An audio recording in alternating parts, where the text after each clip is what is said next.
Om Ajnanatimirandhasya Gyananjana Salakaya Chakshurunmilitam Yena Tasmai Shri Gurave Namaha.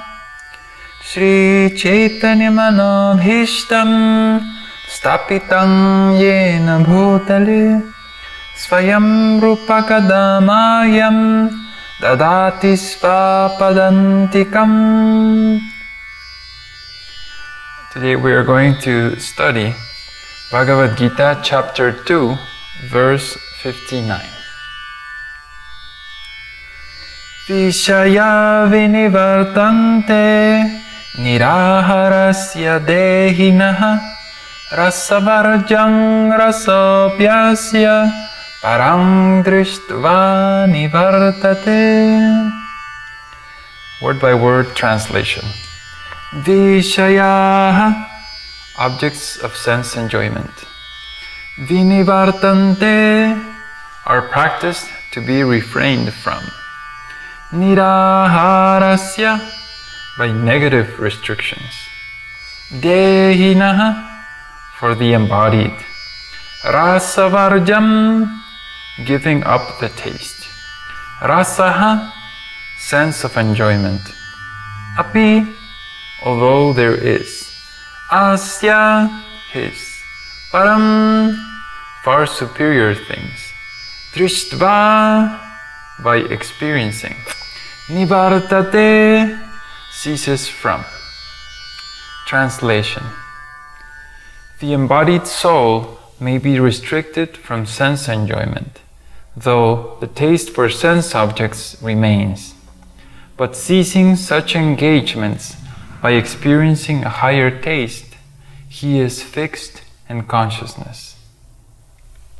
The first line of the purport says, unless one is transcendentally situated, it is not possible to cease from sense enjoyment. This is in the beginning of Bhagavad Gita, is the second chapter, is the conversation starting to develop in between Krishna and Arjuna. And so this topic of the senses and sense enjoyment is mentioned in several of the verses in this chapter. And it is I think a fundamental piece of knowledge that everyone should know at a very, very young age, because most people seem oblivious to this simple fact that happiness, when it's looked for through the senses, is always a problem.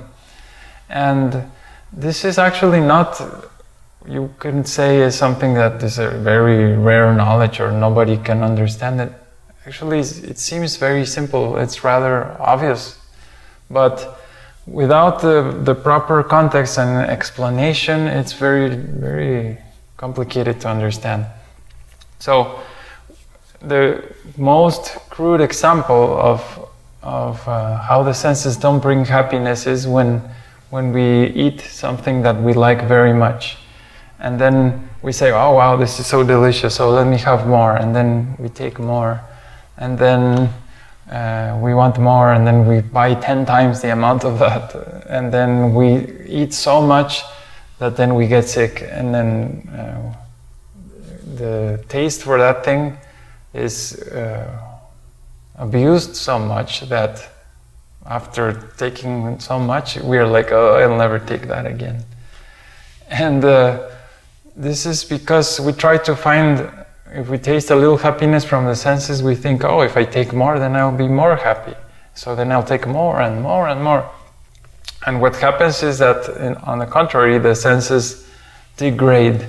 They become more impure, and then actually happiness doesn't happen. Happiness it is reduced as we take more and more enjoyment through the senses. So it is apparently something very simple, but is missed most of the time, even by persons who are practicing spiritual life.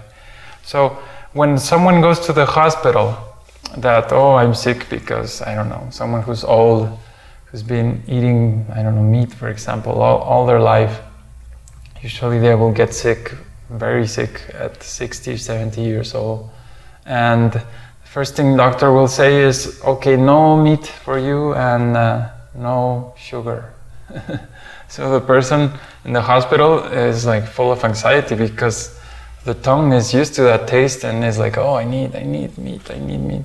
So although the person can't take that, and the doctor orders no vegetables, it is very common that the patient will escape or will find some sweets or make a trick so that he can eat what he wants. And he will get sick again and get worse than when he started. But the idea of this taste and getting it is so strong that even if the health is at risk, one will take. So this kind of thing doesn't happen if one has a higher taste. There is a very common example in between someone who starts to practice this path of devotional service, which is a transition in between stopping eating meat and fish and eggs and to take a pure vegetarian diet. And not only vegetarian, but offering the food to God, which is called prasadam after being offered. So this process is very funny because someone will already be eating meat and have years of eating meat, and then they say, yes, I don't want to kill innocent animals just for the pleasure of my tongue. It doesn't really make me that happy. I'm going to try this vegetarian thing. So they tried the vegetarian thing maybe for 2 weeks or for a month, and more or less they struggle, and then sometimes they feel weak, and sometimes they feel, I feel much better, I don't need to digest for so long.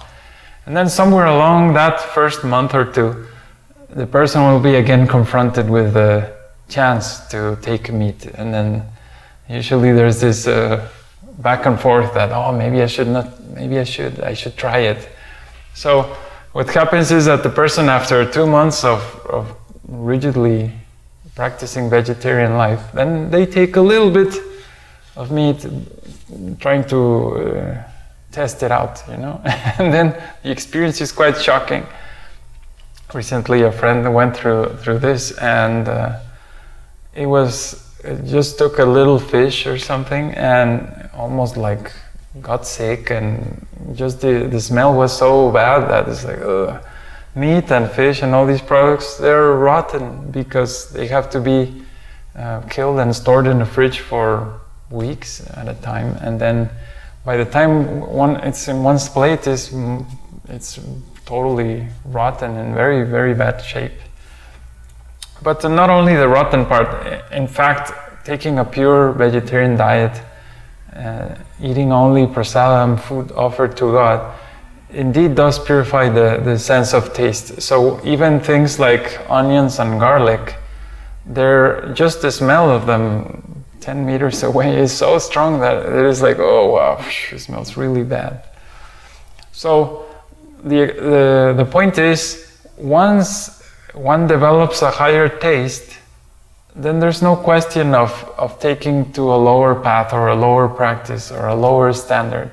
Once you have the taste of pure vegetarian food, prasadam, then anything lower than that is immediately noticeable that the quality of this is just a huge difference, a gigantic oceanic difference. And for me, for example, just the idea of eating meat is not even a temptation. Unlike the person who's in the hospital, who's thinking, I'm going to eat meat. I'm sick right now, but as soon as I get healthy, I'll eat again. So in religion or spiritual life, there's always some restrictions in the beginning. Don't eat meat, don't have illicit sex, don't take alcohol, drugs, all this stuff. Don't gamble. So it seems like no, all these no's. And the person is like, it's the only source of happiness. If I don't eat meat, then I'm only going to eat grass. How am I going to survive? If I don't smoke every day, how am I going to be happy? How am I going to be happy? So there's this sense of the strong desire to enjoy those things, but trying to follow spiritual path, there's this resistance. So once there's enough experience of a higher taste, automatically any lower taste is removed. And this is how it actually happens. It is not just like some exaggerated or some like a fairy tale that, oh yes, I don't like meat, la la la la la, and then as soon as the meat is there, okay. No. When one is successful actually in this practice, one achieves a higher taste, and even the things that are considered extremely pleasurable for most people in this world become not so pleasurable for the devotee. It starts with the meat eating, and if you ask any person who has been taking prasadam, offering food to God, for some considerable amount of time, you will see that the conversion rate of someone who goes back to eating meat is maybe, I guess, 1%. Very, very low, because it's just a higher taste. And the same happens with alcohol, cigarettes, and all these things. One experiences a higher taste and it's like, I don't need this coffee in the morning to wake up. No, I feel so much better without it. I don't need any kind of intoxication. I don't need this pumping, that to feel alive, and like all these energy drinks and all this stuff is like, it's such a destructive thing to the body that it's like, why would you want to do that? You experience a higher taste.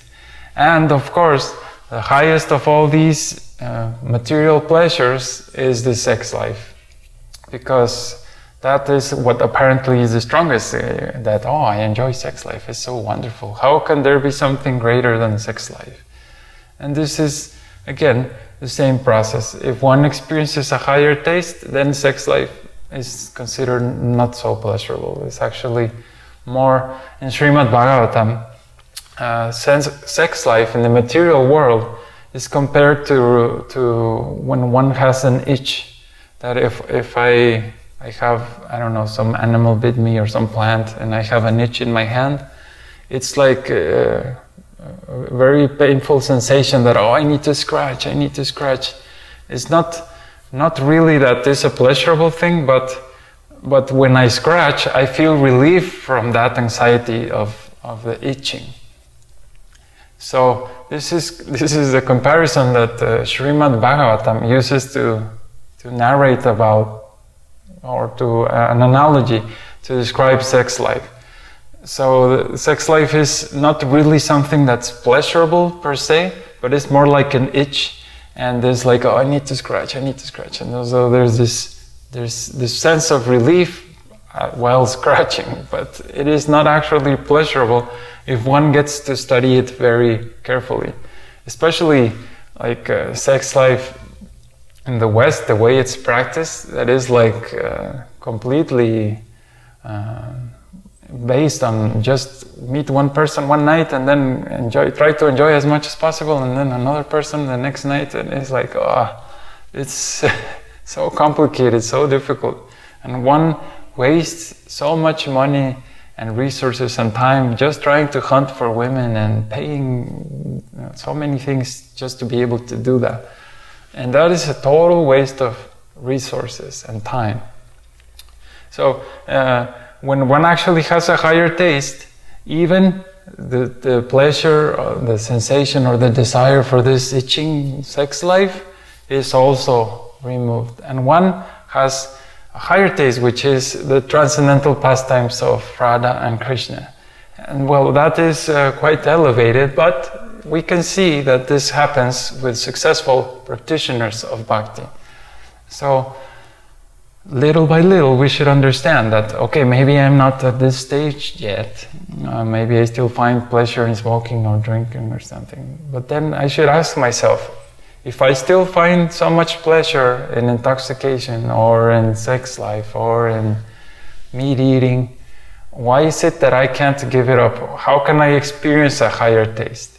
How can I increase the quality of my spiritual life so that I develop that higher taste? And that is the actual question that we should ask ourselves.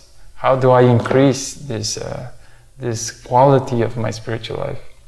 Because automatically guaranteed, once you have a higher taste, there's not going to be a question that, oh, should I eat meat or not? Or a piece of meat in front of you and there's, oh, let me think if I should have it or not.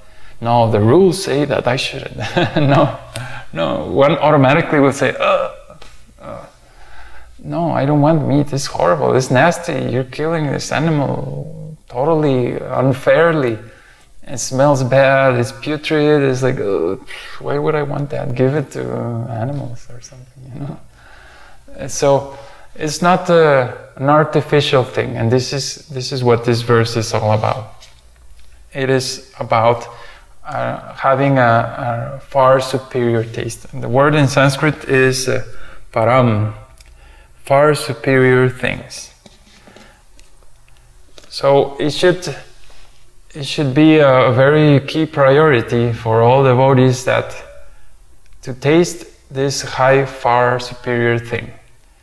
Many devotees, for example, when they chant, the spiritual practice, for example, includes chanting the holy name of God every day. And many of them will only chant 1 or 2 rounds a day. They're moving very slowly, while the standard is 64 a day. So sometimes it seems a little bit too far away. Prabhupada reduced it to 16, but if one has never experienced what it feels like to chant 64 rounds, for example, and one is used to chanting 2 rounds a day, then it's very difficult to overcome all these desires. So to acquire a higher taste, one has to submerge deeper into the transcendental realm. The easiest way of doing that is chanting the holy name constantly. And then one can experience actually a higher state of mind, higher state of heart. It's very blissful. It's of a different quality. It's just so much superior that anything lower is immediately discarded. Not artificially, but by actual realization, by actual experience. If you have any comments or questions, please visit our website, and we have a forum there, www.thevedic.way.org. Thank you. Hare Krishna.